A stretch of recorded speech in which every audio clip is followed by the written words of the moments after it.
Day 2 of the NFL draft, and the Rams finally got in on the action. They started the day with only 2 picks, managed to make a trade to pick up an extra pick with Gary Klein. I'm Lindsay Theory for the Los Angeles Times at their training facility in Thousand Oaks. Gary, some names that we actually weren't all too familiar with either. As Rams fans, the reaction a little bit mixed on at least social media. Gerald Everett, he is a tight end from South Alabama. Kupp, a receiver from Eastern Washington, and John Johnson, a safety from Boston College. Not exactly brand name schools other than Boston College. But not exactly household college football names that's either. That's right. The Rams, though, they think these are guys that they saw at the Senior Bowl. Mm-hmm. They saw them on private trips, for workouts. And they kind of fit the mold of what Sean McVay is looking for in terms of the offense. If we look back to what he did at Washington, the kinds of players he wants to be able to plug in. So it remains to be seen if players from that level of competition will rise up and be able to play in the NFL, but they certainly think they're capable. We spoke to all 3 players briefly after their picks. Of course, they're all excited. They all want to come. They all want to contribute.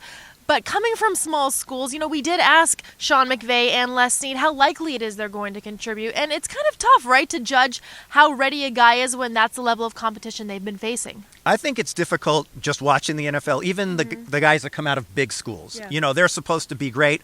When they get into an NFL training camp and they're going against vets and guys that are really hungry from those smaller schools, it's tough for everyone. So I think we just have to wait till they get here. We'll see them in rookie camp. Mm-hmm. We'll see what they have, and when they get into training camp, how exactly they might fit into this offense and defense. Maybe not the names we expected to hear, but the Rams did start addressing some definite needs that they had, especially receiver. They needed to get Jared Goff, a couple of guys that can catch a football. The secondary, they needed to start plugging some holes there, so they are taking care of some definite needs. Kupp is a guy that caught a gazillion passes, right, in college. His bio told us so.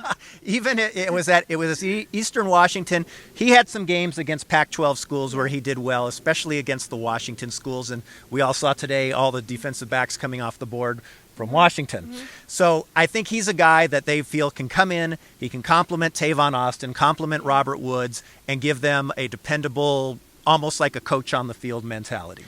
Gary, day 3, the Rams have 5 picks. Any idea where they're going to go with those picks? Well, they got a receiver, they got a tight end, and they got a safety. So there's still some positions out there, even though I think those were their positions of need. There's no question I think they'd like to pick up an offensive lineman. They'd like to pick up a couple other defensive players. But once you get into this part of the draft, I think it's a little dicier in terms of who might be available and what exactly they can find. Yeah, things start to pick up. Speed goes a little faster in the rounds there on day 3. So be sure to keep it on the Los Angeles Times. Be sure to follow Gary for the latest as the Rams finish their drafting their picks for the 2017 NFL Draft. With Gary, I'm Lindsay from Thousand Oaks.